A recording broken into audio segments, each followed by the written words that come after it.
We know very little about one of the greatest diasporas in the history of humanity, the movement of people across the Pacific. Enigmatic shards of beautiful pottery have spoken of the first culture across these far-flung islands. But until recently, we knew very little about the Lapita people. All that has changed over the last decade with the excavations at this most remarkable site in Vanuatu, on the main island of Efate. 3,000 years ago, the sea was just there, but since then the land's risen by about 8 metres. This rise was a headland, and it was the perfect place to bury your dead.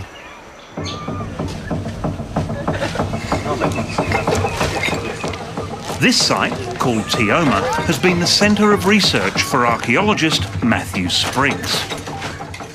This is the first early Lapita cemetery that's been found, and it's given us tremendous insights into their attitudes to death, the rituals involved in burial, and also gives us a context for one use of the pottery, which was clearly to accompany people in their graves.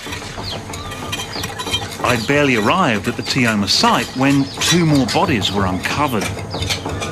I'm cleaning bones of a small baby. This baby died at the time of birth or when he was a fetus. This is the 8th baby we have found, and there is another in this corner over there. It does seem unusual, even macabre, that 2 skeletons from such young individuals are found so close to each other. But that is only part of the story. The speciality of this cemetery is to have adult and babies, no child. So we are wondering what happened here. Is that a kind of ritual? Is that a general practice of Lapita people? We don't know yet, but we hope to answer this question. The delicate little bones are all faithfully recorded exactly where they were found in this site. So far, over 80 individuals have been found at Tioma, and they tell us a lot about these long-lost ancient people. Frederick, these are 3 beautifully preserved skulls. What can you tell me about them? Those 3 skulls were found sitting in a row on top of a chest of a 4th skeleton. And I gather that even the jaw doesn't belong to this skull. Yes, effectively. You have 2 males there and a female in the middle, and another individual represented by the mandible. Teeth from the graves were sent to the ANU in Canberra for analysis. Here, they were zapped by a laser and the vapours were analysed to accurately determine their chemical composition. From this information, they can work out some details of the ancient diet. And it's an unexpected result.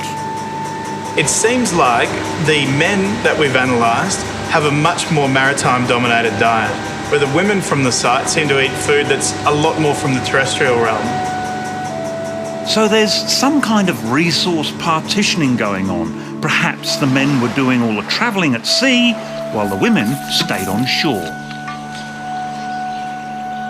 Another kind of analysis examines the ratio of elemental isotopes in the teeth to work out where the individual might have come from. Once again, the results are surprising. What it seems to tell us is that the teeth that we've worked on are from individuals that grew up in Vanuatu, but not necessarily at the Tioma site.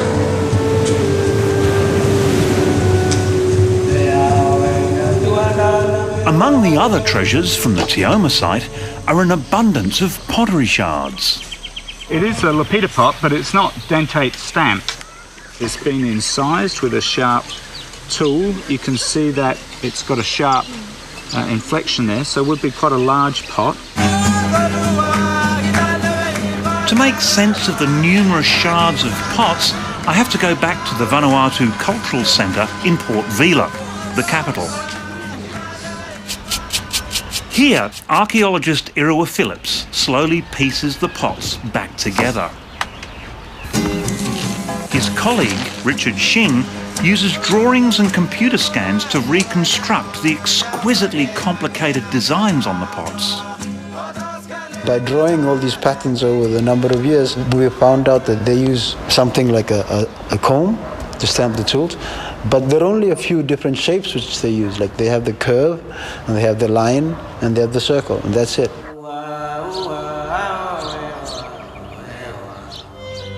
The results of all this reconstruction work are some of the most beautiful pots I think I've ever seen.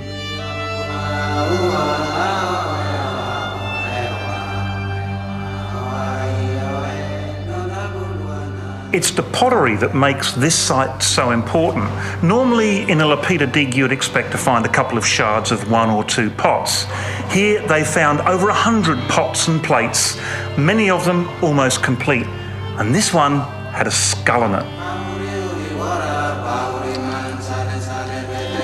And that's one revelation from the Tioma cemetery excavation. The main use for elaborate Lapita pottery appears to have been associated with burials of the dead. Of more than 50 years of research, 250 Lapita sites found across the distribution from island New Guinea right across to Fiji, Tonga, Samoa. There's only ever been a handful of burials, and many people speculated that because they were sort of seagoing people, that perhaps most of the population was buried at sea. You can tell great stories from little bits of rock. This is a piece of obsidian, and the Lapita people used it for making knives and blades. Now, there's no way this came from Vanuatu. Back at the ANU in Canberra, Christian Riekmeyer has been taking a closer look at these gleaming flakes of glassy rock. I have a look at certain attributes from the obsidian to see how big they are, in which direction they were made. And the other thing I'm doing is I do a geochemistry analysis to find out where they come from. And it's the question of where they come from that yields the biggest surprise. These pieces came from West New Britain, and that's about 2,500 kilometers away. So while it had long been suspected that the Lapita people were moving about a lot, the obsidian gives us new insights into just how much travelling they were actually doing. My idea is that early on, they're really moving about on their canoes very widely in the Pacific. In fact, to an extent that never happened again until you started getting sailing ships in the 19th century. You know, people were more mobile 3,000 years ago over much of the Pacific than they ever were again until recent times. The best of the pots are going on public display for the first time. Tonight's opening night, and I've been invited. It's really quite a big event. These pots are so rare, and in the exhibition here there's single examples. There's no others in the world. People are seeing something for the first time which they've never seen, which is their history. After a period on display here in Port Vila, these pots are off to be exhibited in Paris. It's a unique opportunity for the people of this tiny South Pacific nation to stand proudly on the world stage and proclaim their heritage.